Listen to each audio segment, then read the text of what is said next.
안녕하세요. 오늘 우리가 성막과 그리스도 벌써 6번째 시간입니다. 강의에 벌써 중간이 넘어가고 있는데 오늘은 성막의 뜰 그리고 이 뜰에 있는 번제단에 대해서 우리가 함께 말씀을 나누면서 그 안에 담겨진 그리스도를 찾아가 보도록 하겠습니다. 먼저 번제단인데요. 놋으로 만들었기에 우리가 놋제단 이렇게 부릅니다. 성막의 출입문을 통하여 들어가면 뜰을 만나게 되는데 이 뜰에서 가장 먼저 대하게 되는 것이 놋제단이죠. 이 제단이 뜰 안에 있다는 것은 자신의 죄인됨을 깨닫고 죄 용서의 은혜를 받기 원하는 자들, 그렇게 주님전에 나온 자들을 위하여 준비된 제단이라는 의미를 가지고 있어요. 그래 이제 죄인됨을 깨달은 자만이 나오는 거죠. 죄인됨을 인정하지 않는 자는 제단 앞에 나올 수 없는 거예요. 그래 우리가 늘 이 제단의 은혜를 누리기 위해서는 자신의 죄인됨을 알아야 된다. 우리가 성막의 구조를 이야기할 때 제단을 통과해서 성소, 지성소로 나아가는 그 그림을 우리에게 보여주고 있지 않습니까? 자, 그렇다면 우리가 성소로 나아가기 위해서는 반드시 제단을 통과해야 된다라는 의미를 우리에게 들려주는 거죠. 자, 그렇다면 피 흘림이 없이는, 이 제단에서의 피 흘림이 없이는 하나님께 나아갈 수 없다는 것을 보여주는 것이고, 우리가 하나님께 나아갈 수 있는 유일한 근거는 바로 대속제물의 피 흘림에 있음을 보여주는 것이죠. 대제사장이라 할지라도 피 없이는 주님 앞으로 나아갈 수가 없어요. 희생제물의 대속적 죽음으로만 우리가 주님을 만날 수 있는 거예요. 히브리서 10장 22절을 보면 우리가 마음의 뿌림을 받아 악한 양심으로부터 벗어나고 몸은 맑은 물로 씻음을 받았으니 참 마음과 온전한 믿음으로 하나님께 나아가자 이렇게 말씀하고 있고, 10장 19절 그러므로 형제들아 우리가 예수의 피를 힘입어 성소에 들어갈 담력을 얻었다 이렇게 말씀하고 있어요. 우리가 하나님께로 나아갈 수 있는 것은 오직 진정한 대속 제물이 되시는 예수 그리스도의 피를 힘입는 것뿐이에요. 자신의 노력과 자신의 의를 근거로 하나님 앞에 나아갈 수 있는 자는 아무도 없는 거예요. 오직 주님의 피를 의지하여 주님 앞으로 나아가는 저와 여러분들이 될 수 있기를 소원합니다. 자, 그러면 오늘 이 27장 1절 2절을 보면 이 번제단의 크기를 우리 가운데 말씀하고 있어요. 자, 제가 읽어드리겠습니다. 너는 조각목으로 길이가 5규빗, 너비가 5규빗의 제단을 만들되 네모 반듯하게 하며 높이는 3규빗으로 하고 그 네 모퉁이 위에 뿔을 만들되 그 뿔이 그것에 이어지게 하고 그 제단을 놋으로 싸고 그랬습니다. 여러분 지금 화면으로 보시는 이 번제단을 보면 놋제단이죠. 그런데 자, 우리가 가로가 5규빗 길이죠. 그리고 너비도 5규빗 이렇게 정사각형의 모양이면서 높이는 3규빗으로 하라. 우리가 성막 생각하면 3과 5의 숫자의 조합으로 되어 있다라고 여러 번 말씀을 드렸죠. 5는 은혜, 3은 하나님. 그래서 하나님의 은혜가 나타난 모습이 바로 번제단이다. 이렇게 우리가 말씀을 드릴 수가 있겠습니다. 실제로 우리는 이 놋제단을 통해서 하나님의 죄 용서의 은혜가 부어지는 곳이 바로 제단임을 우리는 볼 수가 있는 거예요. 이제 우리가 오늘 결론적으로 나눌 이야기지만 이 놋제단은 철저하게 그리스도를 보여주는 거예요. 그리스도의 십자가를 보여주고 있는 것입니다. 그래서 우리는 늘 주님의 십자가 은혜 앞에 나올 때마다 죄 용서의 은혜를 늘 경험해야 되는 거예요. 그러니까 예수를 믿을 때만 십자가가 필요한 게 아니라 내가 자격이 없기 때문에, 그리고 늘 죄인이기 때문에 매일매일 우리는 십자가의 대속의 은혜를 근거로 해서 하나님과 교제하는 삶을 살게 되는 것이죠. 자, 이 노제단을 만들 때 기본적으로 조각목으로 만들어라 이렇게 말씀하고 있어요. 조각목 여러 번 말씀을 드렸습니다. 특별히 이 조각목은 주님의 인성을 보여주는 것으로 썩지 않는다, 죽음에 좌우되지 않는 그러한 나무가 조각목이다 이렇게 말씀을 드렸고요. 이번에는 이 조각목을 노스로 싸는 거예요. 자, 이 제단에 노스를 입혔다는 것은 이 제단이 하나님의 심판을 견딜 수 있을 정도의 죄를 걸머진 우리 주님 그리스도의 능력을 가지고 있음을 보여주는 것이죠. 성경에서 금은 영광의 의미를, 은은 구속의 의미를, 그리고 놋은 심판의 의미를 가지고 있어요. 모세가 놋뱀을 만들죠. 바로 심판으로부터 구원을 받기 위해서 이 놋뱀을 바라봐야 되는 거예요. 또 이스라엘의 불순종에 대한 심판을 이야기할 때, 자, 신명기 28장 23절을 제가 읽어드립니다. 내 머리 위에 하늘은 놋이 되고 내 아래의 땅은 철이 될 것이며, 이 놋이 된다는 이야기는 심판이 임할 것을 말씀해 주는 거예요. 자, 그런 의미에서 이 놋제단은 철저히 그리스도의 십자가를 우리에게 보여주고 있어요. 놋은 금이나 은보다 훨씬 불에 강한 저항력을 가지고 있어요. 우리 주님은 참 놋제단으로서 주님만이 십자가의 심판을 견디실 수가 있는 분임을 보여주는 거예요. 주님만이 심판의 불에 태워지지 아니하고 하나님의 진노의 불을 통과하시는 모습이죠. 놋제단에서 이루어지는 제물의 피 흘림과 제물의 불태워짐 이야기 속에 담겨진 우리 주님의 속죄의 은혜, 이 은혜를 누리는 저와 여러분들이 될 수 있기를 소원합니다. 자, 다음으로 뿔을 만들라 이렇게 이야기를 하고 있어요. 뿔은 희생제물을 놋제단에 묻기 위한 것으로 이 뿔이 만들어지죠. 여러분, 이게 화면에 보는 것처럼 내 뿔이 귀퉁이에 있는 것들을 우리가 보게 됩니다. 특별히 성경에서 이 뿔은 능력 혹은 힘을 상징합니다. 번제단 위에 이 뿔은 우리 주님의 확고한 목적과 우리 주님의 사랑의 강건함을 우리에게 보여주는 것인데, 우리 주님은 십자가에서 내려오라는 자들의 비웃음이 있었지만 이 뿔에 자신의 대속의 자신을 대속의 제물로 묶어버리신 거예요. 그래서 십자가에서 내려오지 아니하시고 그 뿔에 자신을 묶으시고 우리를 향한 사랑과 대속의 길을 우리 주님이 걸어가신 거예요. 스스로 이 뿔에 묶이셔서 십자가의 제물이 되신 우리 주님의 깊은 사랑을 우리가 느낄 수 있어야 되는 것입니다.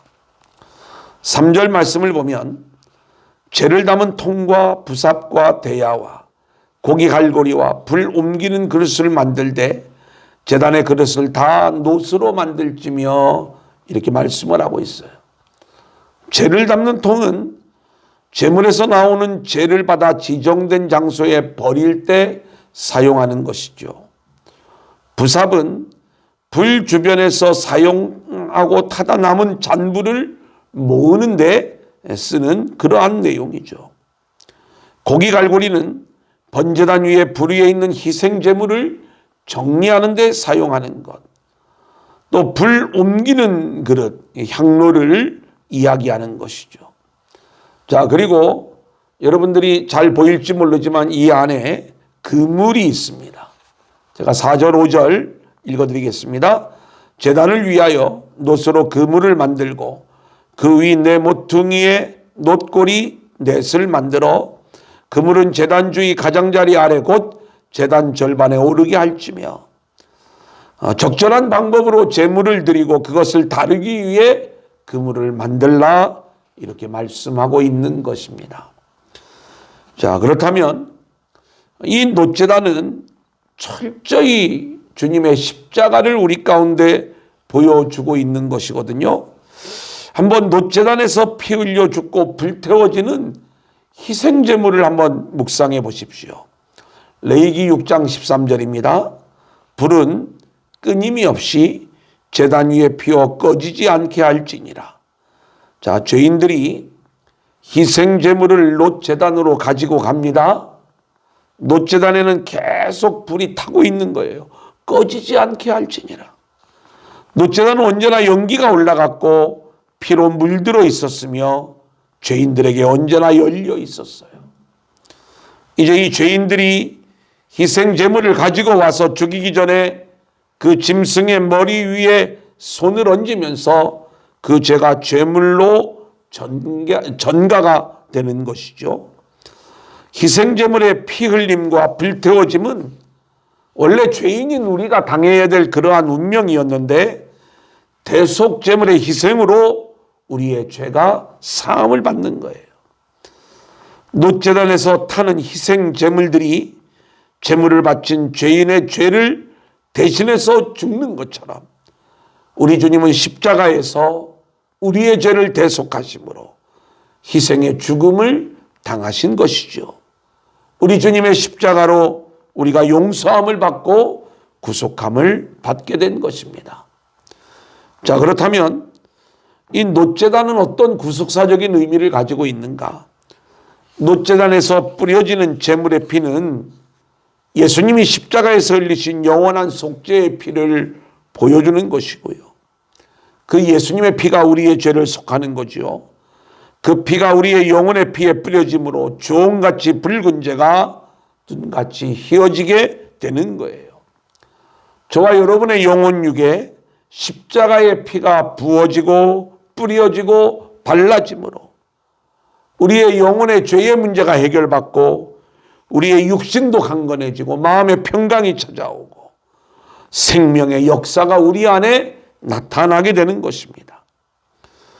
또한 놋제단에서 계속해서 타오르는 불은 죄에 대한 하나님의 심판 그리고 죄를 소멸하는 그리스도의 복음의 능력, 십자가의 능력을 우리 가운데 보여줘요.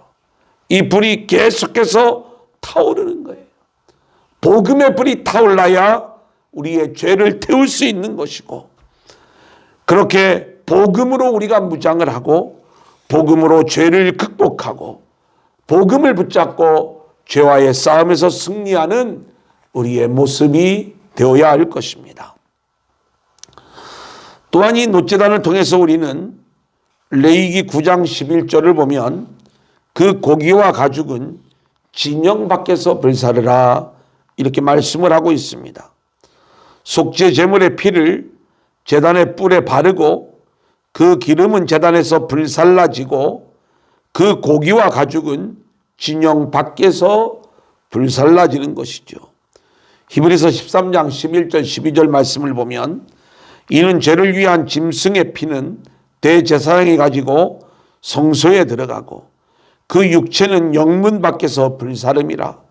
그러므로 예수도 자기 피로써 백성을 거룩하게 하려고 성문 밖에서 고난을 받으셨느니라. 영문 밖에 불살라진 그 희생제물이 바로 주님의 십자가를 보여주는 거예요. 예수님께서 놋제단의 희생물이 되심으로 자기 백성의 죄를 지고 가는 것이죠. 놋제단의 심판을 주님이 받으신 것입니다. 그 주님의 피의 공로로 우리는 하나님 앞에 나아갈 수 있는 존재가 된 것이고요. 하나님의 은혜로 우리는 택하심을 받아 예수의 핏부림을 우리가 받게 되는 거죠. 베드로전서 1장 2절 곧 하나님 아버지의 미리 하심을 따라 성령이 거룩하게 하심으로 순종함과 예수 그리스도의 핏부림을 얻기 위하여 택하심을 받은 자들에게 편지하노니 은혜와 평강이 너희에게 더욱 많을지어다. 핏부림을 입은 사람들은 은혜와 평강이 그 사람을 다스리게 되어져 있어요. 우리는 늘 내 심령이 이 핏부림의 은혜 가운데 있는가, 그 은혜와 평강으로 충만한가, 우리 자신을 돌아보아야 되는 거예요. 자, 이렇게 핏부림의 은혜와 평강을 입은 자들이 가야 될 길이 어디냐? 히브리서 13장 13절을 보면 그런즉 우리도 그의 지옥을 짊어지고 영문 밖으로 그에게 나아가자, 이렇게 말씀하고 있어요. 우리도 그 핏부림의 은혜를 입었다면 자기를 부인하고 자기 십자가를 지고 영문 밖으로 우리 주님에게로 나아가야 되는 거예요. 영문 밖에서 십자가에 달리신 주님에게로 나아가야 되는 것이죠. 오늘날 사람들은 영문 안에 살기를 원해요. 핏부림의 은혜를 입었음에도 불구하고 자기 성을 쌓고 자기 영광을 위하여 살아가고자 하는 성도들이 너무나 많은 거예요. 우리가 이 노제단의 은혜를 제대로 알았다면, 그리고 이렇게 재물의 처리의 방식들을 우리가 온전히 알고 있다면, 자기의 성을 쌓는 것이 아니라 자기 십자가를 지고 영문 밖으로 나아가 자기의 주님의 길을 따라가는 것, 이것이 십자가 노제단의 은혜를 붙잡고 사는 삶인 줄로 믿습니다. 자, 이제 오늘 우리가 크게 두 번째로 성막의 뜰에 대하여 함께 나누겠습니다. 자, 9절을 보면 너는 성막의 뜰을 만들지니 남쪽을 향하여 뜰 남쪽의 너비가 100규빗의 세마포 휘장을 쳐서 그 한쪽을 당하게 할지니, 이렇게 말씀하고 있습니다. 실제로 우리가 성막의 전체 크기를 보면 그 뜰의 크기가 남쪽이 100규빗입니다. 그리고 북쪽도 100규빗이죠. 이 길이죠. 그리고 너비는 서쪽이 50규빗이고 동쪽도 50규빗인데 동쪽에 출입문이 있어요. 중앙에 20규빗이 출입문이고 좌우로 15규빗이 되는 것이죠. 그리고 흰 세마포 휘장의 길이는 총 280규빗입니다. 당연하죠. 그 출입문 20규빗을 제외한 나머지가 이제 280규빗이 되는 것이죠. 이것은 성소의 천장을 이루는 내부 앙장의 길이가 28규빗 10개로 구성되어 있죠. 이 합과 똑같습니다. 자, 280은 4 곱하기 7 곱하기 10의 구조로 되어 있다라고 할 때 하나님의 언약이 땅에 완전히 성취되어지는 의미를 보여주는 것이다. 성소의 내부는 제사장만 들어갈 수 있었던 반면에 성막의 흰 포장은 모두가 다 볼 수가 있었어요. 이 흰 포장은 그리스도의 순결한 성품을 보여주는 것이죠. 뜰은 본질적으로 하나님과 이스라엘 백성들이 만나는 장소를 의미하는데 출애굽한 이스라엘 공동체에 비해서 이 뜰의 크기가 너무나도 협소한 거예요. 그것은 구원의 길이 그만큼 좁은 길임을 우리 가운데 보여주죠.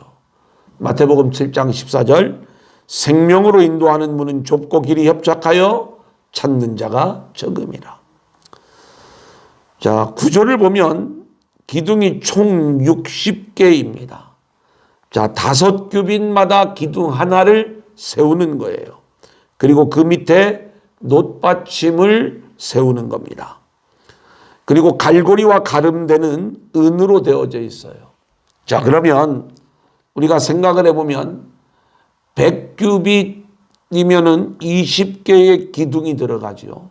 그래서 남쪽에 20개, 북쪽에 20개, 그리고 서쪽과 동쪽에는 10개씩 도합 60개의 기둥이 세워지는 거예요. 자, 출애굽기 27장 10절을 보면 그 기둥이 스물이며 그 받침 스물은 놋으로 하고 그 기둥엔 갈고리와 가름되는 은으로 할지며. 여기 스물이라고 하는 것은 남쪽에 있는 이제 기둥에 대한 내용을 이렇게 이야기를 하고 있는 것입니다. 그래서 총 60개인데 남쪽에 20개의 기둥 그리고 20개의 놋받침을 이야기하고 있고 기둥의 갈고리와 가름되는 은으로 하라. 출애굽기 38장 29절로 31절을 읽어드립니다. 드린 놋은 70달란트와 2400세겔이라.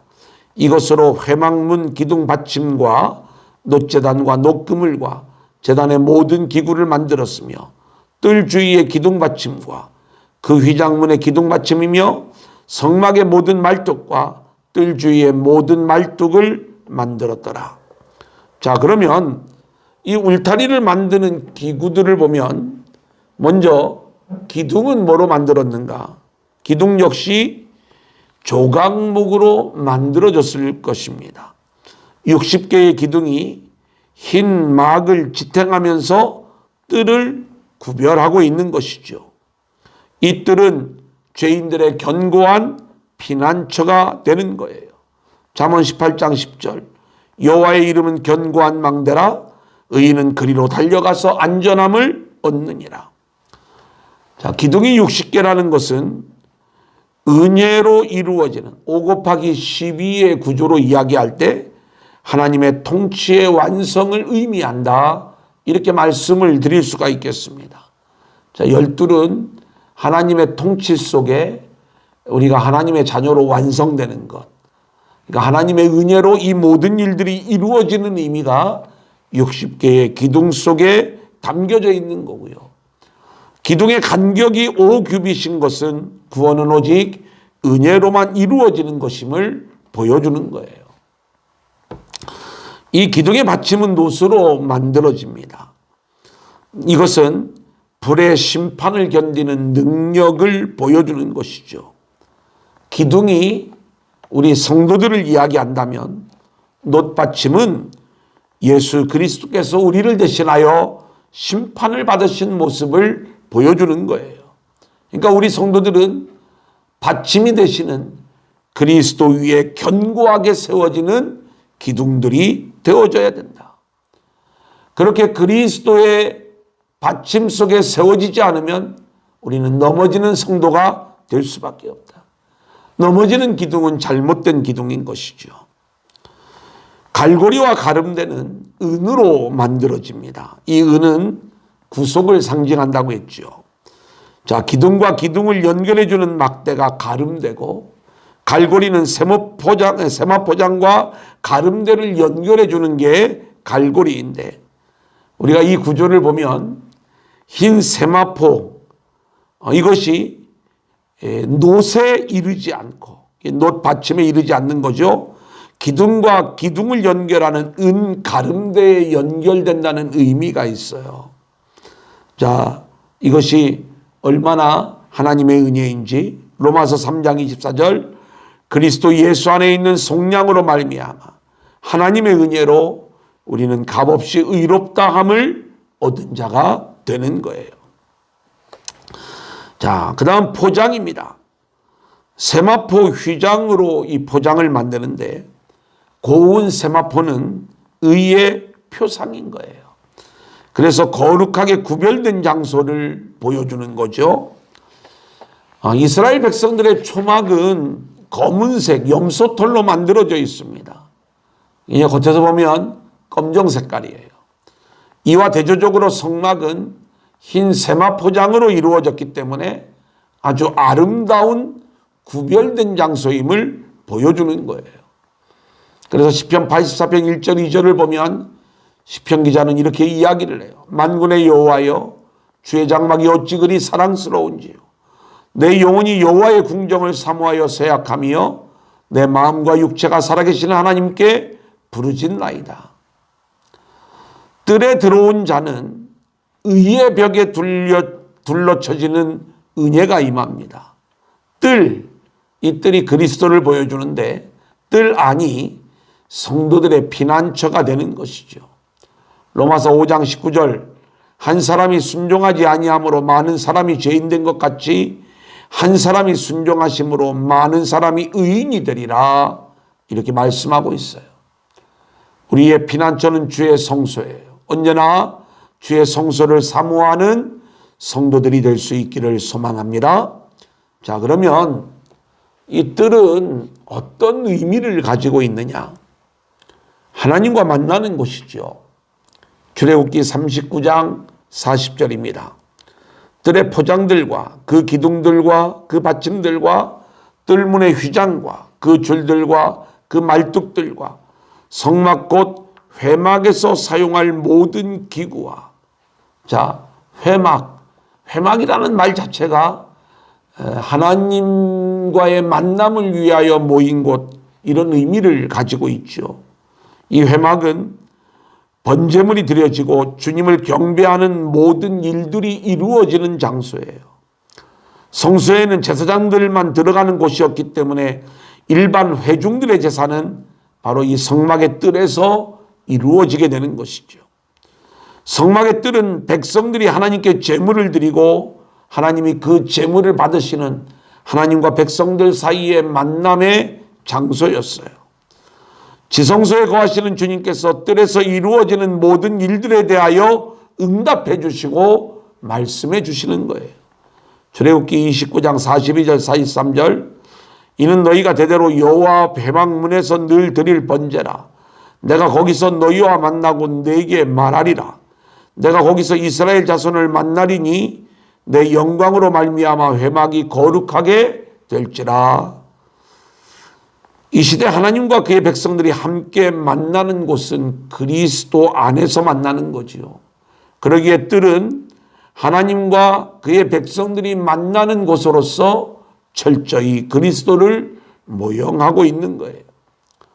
요한복음 1장 14절 말씀이 육신이 되어 우리 가운데 거하시며 우리가 그의 영광을 보니 아버지의 독생자의 영광이요 은혜와 진리가 충만하더라.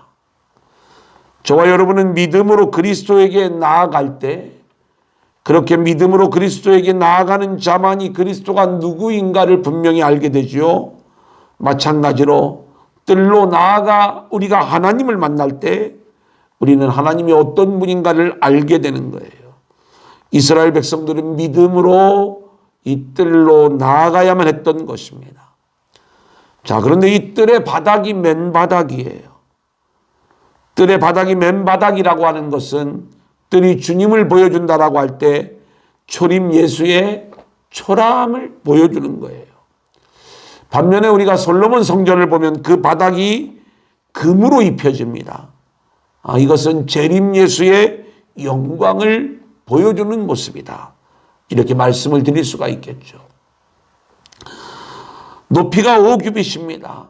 밖에서 안을 들여다볼 수가 없어요. 거룩한 곳으로 구별되는 의미를 가지고 있습니다. 놋제단을 먼저 말씀하시고 다음으로 성막의 뜰을 말씀하시잖아요. 이 순서에도 의미가 있습니다. 죄의 문제가 놋제단에서 해결되어야 우리는 뜰에서 하나님을 만날 수 있는 거예요. 놋제단은 죄가 다루어지는 곳이고 뜰은 하나님이 우리를 만나는 곳이에요. 뜰은 택함과 구속을 받은 자의 것입니다. 은혜지요. 자, 시편 65편 4절 말씀. 주께서 택하시고 가까이 오게 하사 주의 뜰에 살게 하신 사람은 복이 있나이다. 우리가 주의 집 곧 주의 성전의 아름다움으로 만족하리이다. 시편 100편 4절입니다. 감사함으로 그의 문에 들어가며 찬송함으로 그의 궁정에 들어가서 그에게 감사하며 그의 이름을 송축할지어다. 성막에 들어가는 것은 단순히 제사함을 받는 의식이 아니라 주님을 예배하고 교제하는 거예요. 이방인도 이 뜰에 들어갈 수 있습니다. 이 은혜죠. 레위기 17장 8절 너는 또 그들에게 이르라. 이스라엘 집 사람이나 혹은 그들 중에 거류하는 거류민이 번제나 제물을 드리되. 민수기 15장 14절 너희 중에 거류하는 타국인이나 너희 중에 대대로 있는 자나 누구든지 여호와께 향기로운 화제를 드릴 때에는 너희가 하는 대로 그도 그리할 것이라. 로마서 10장 12절 13절 유대인이나 헬라인이나 차별이 없습니다. 한 분이신 주께서 모든 사람의 주가 되사 그를 부르는 모든 사람에게 부유하시도다. 누구든지 주의 이름을 부르는 자는 구원을 받으리라. 아멘입니다. 정말로 감사한 일이죠. 또한 이 성막의 뜰은 구원받은 이스라엘이 함께 모여 하나님께 예배드리며 하나님을 만났던 곳을 의미해요. 이곳은 세상과 구별되어 있는 하나님의 피난처와도 같은 곳으로서 지금 이 시대 우리 그리스도인들은 예수 그리스도 안에 거하는 삶을 보여주는 것이죠. 이 뜰 안에 들어와 하나님을 만나는 것이 은혜요 축복인데 감사하게도 이방인에게도 이 길이 열려져 있다는 거예요. 뜰에 들어오는 것, 그것은 예수 안에 들어오는 것 같은 의미예요. 누구든지 주의 이름을 부르면 구원을 얻게 되는 것이죠. 성소 전체가 이스라엘 백성들의 장막과 구분되도록 흰 세마포장으로 되어 있어서 아름다운 성소의 모습을 우리 가운데 보여준다고 말씀드렸는데 이 주의 성소의 아름다운 은혜를 날마다 사모하는 그리스도 안에 있는 그 아름다운 은혜를 늘 사모하며 주님 안으로 들어오는 저와 여러분들이 되어질 수 있기를 소망합니다. 이제 출입문에 대한 이야기입니다. 출입문은 동쪽에 있다고 했어요. 동쪽의 전체의 길이는 50규빗인데 이 가운데 20규빗이 출입문이고 좌우로 15규빗이 있다 이렇게 말씀을 드렸습니다. 하나님께로 나아가는 유일한 길이에요. 동쪽에 위치하고 있죠. 요한복음 10장 9절 내가 문이니 누구든지 나로 말미암아 들어가면 구원을 받고 또는 들어가면 나오며 꼴을 얻으리라. 구원에 이르는 문은 단 하나의 문이며 이건 역시 예수 그리스도를 상징하는 거예요. 사도행전 4장 12절 다른 이로서는 구원을 얻을 수 없나니 천하 사람 중에 구원을 받을 만한 다른 이름을 우리에게 주신 일이 없음이라 하였더라. 오직 예수의 이름만이 구원에 이르는 유일한 길인 것입니다. 자, 출애굽기 27장 16절입니다. 뜰문을 위하여는 청색, 자색, 홍색 실과 가늘게 꼰 배실로 수놓아 짠 20규빗의 휘장이 있게 할지니 그 기둥이 되시어 받침이 되시며. 자, 출입문 휘장 역시 예수 그리스도의 성품을 보여주는 청색, 자색, 홍색, 흰색 실로 되어져 있는 거예요. 출입문을 통해 뜰로 들어서면 놋제단으로 나아갑니다. 그 다음에 접하는 것이 물두멍이고 그리고 성소의 휘장을 통해서 이제 우리가 성소로 들어가죠. 그 다음에 나오는 것이 이제 지성소인 것입니다. 여러분 이 순서는요. 우리가 죄인이 하나님께로 나아가는 순서를 정확하게 보여주는 거예요. 자, 출입문이 되시는 우리 주님을 통과해 양의 문이 되시는 예수 그리스도를 우리가 출입문을 통과해서 들어가면 놋제단 십자가를 만나요. 우리의 죄를 대속하신 주님의 십자가의 은혜 안에 들어가는 것이고 물두멍이 있죠. 말씀의 물로 우리가 정결함을 얻는 거예요. 말씀을 통해 우리가 거듭나게 되는 거예요. 그리고 성소의 휘장을 통과하면 주님을 섬기는 섬김의 장소가 펼쳐지고요. 물론 이곳은 제사장들이 들어가는 곳으로 이어져서 지성소로 들어가게 되는데 우리 주님의 대속적 죽음으로 이 모든 은혜의 길이 우리에게 열리게 된 거예요. 이 하나님 나라의 놀라운 은혜와 삶이 우리에게 펼쳐지게 되는 것입니다. 이것이 성막이 우리 가운데 보여주고 있는 모습이에요. 이제 마지막 적용입니다. 오늘 말씀 속에서 우리가 어떻게 복음의 삶을 살아야 되는가? 자, 뜰 안에서 일어나는 일들을 볼까요? 지성소는 1년에 한 번 대제사장만 들어갈 수 있고요. 성소는 제사장이 수시로 드나들 수 있는 곳이죠. 반면에 이 성막의 뜰은 이스라엘 백성들이 수시로 드나들 수 있는 곳이었어요. 그래서 사람들은 늘 제단에 제물이 태워지는 것을 보게 되는 거죠. 놋제단에서 제물이 희생됨으로 속죄와 화목이 일어나게 되는 거예요. 그렇기 때문에 우리가 그냥 뜰을 구경하러 오면 안 되는 겁니다. 아무런 믿음 없이 왔다 갔다 구경만 하고 가면은 아무런 의미가 없는 것이죠. 하나님의 죄 용서의 은혜가 임해야 되는 것이고 하나님과의 깊은 만남과 교제가 이 뜰 안에서 있어져야 되는 거예요. 그래서 이사야 1장 12절 너희가 내 앞에 보이러 오니 이것을 누가 너희에게 요구하였느냐? 내 마당만 밟을 뿐이니라. 마당만 밟고 가는 자들이 있다는 것입니다. 여러분, 이 말씀의 본질은 단순히 교회만 왔다 갔다 하지 말고 충성스러운 교인이다라 이런 말씀의 의미가 아닙니다. 단순한 종교인의 모습이 아닌 복음의 사람으로 제대로 세워져라. 이 말씀을 우리에게 들려주고 있는 거예요. 이사야 1장 11절 여호와께서 말씀하시되 너희의 무수한 재물이 내게 무엇이 유익하뇨? 나는 순양의 번제와 살진 짐승의 기름에 배불렀고 나는 수송아지나 어린 양이나 순념소의 피를 기뻐하지 아니하노라. 하나님은 우리가 습관적으로 드려지는 그리고 자기의로 드려지는 그러한 종교적 제사에 내가 질려버렸다. 내가 배불르다. 지긋지긋하다. 이 내용을 말씀하는 거예요. 절기도 마찬가지지요. 하나님이 못 견디시겠다고 말씀하는 거예요.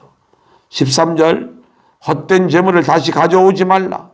분향은 내가 가증히 여기는 바요 월삭과 안식일과 대회로 모이는 것도 그러하니 성회와 아울러 악을 행하는 것을 내가 견디지 못하겠노라. 이 말씀은 우리가 아무리 교회에 나와서 열심히 예배하고 충성된 모습을 보인다 할지라도 그것이 종교적 의식에만 그쳐버린다면 하나님 보시기에 마당만 밟고 가는 그러한 모습이고 종교적 모습으로 하나님이 이를 거부하시는 거예요. 자, 이사야 1장 15절입니다. 너희가 손을 펼 때에 내가 내 눈을 너희에게서 가리고 너희가 많이 기도할지라도 내가 듣지 아니하리니 이는 너희의 손에 피가 가득함이라.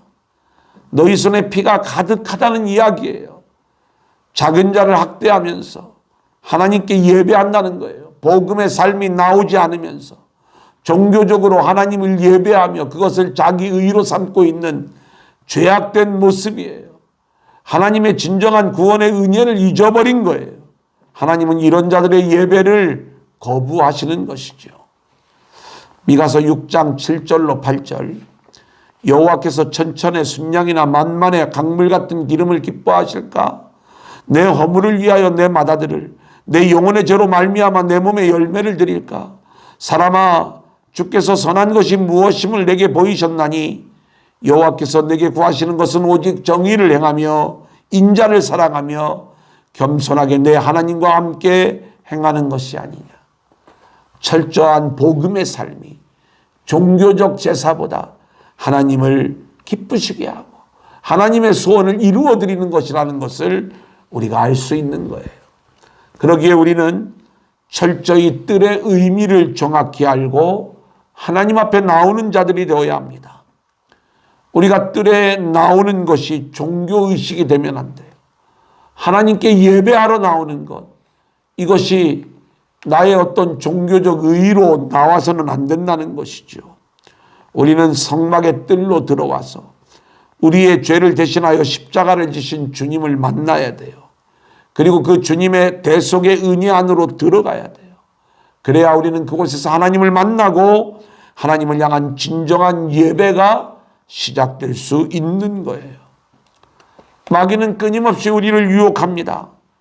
하나님의 은혜가 아닌 인간의 공로를 주장하는 거예요. 인간들의 힘으로 하나님을 감동시킬 만한 최선의 노력을 기울이자는 것, 이게 마귀의 유혹입니다. 물론 최선을 다해야 되는 것, 이론의 여지가 없습니다. 맞는 이야기이지만 그 동기가 문제가 되는 거예요. 자기의 의로움을 드러내기 위한 노력이라면 그것은 마귀에게 넘어간 모습입니다. 하나님의 은혜를 깊이 아는 자들에게서 나오는 생명을 들여지는 최선의 모습이어야 한다는 것이죠. 자신의 죄인됨을 깊이 깨닫고 십자가의 은혜 안으로 더 깊이 들어가는 인생이 하나님의 영광을 위해 사는 인생이 되는 것입니다. 참된 예배란 우리가 하나님을 위하여 어떤 일들을 하는 것이 아니라 하나님께서 우리를 위하여 하신 십자가의 은혜를 제대로 깨닫고 그 은혜에 감사하는 게 참된 예배인 거예요.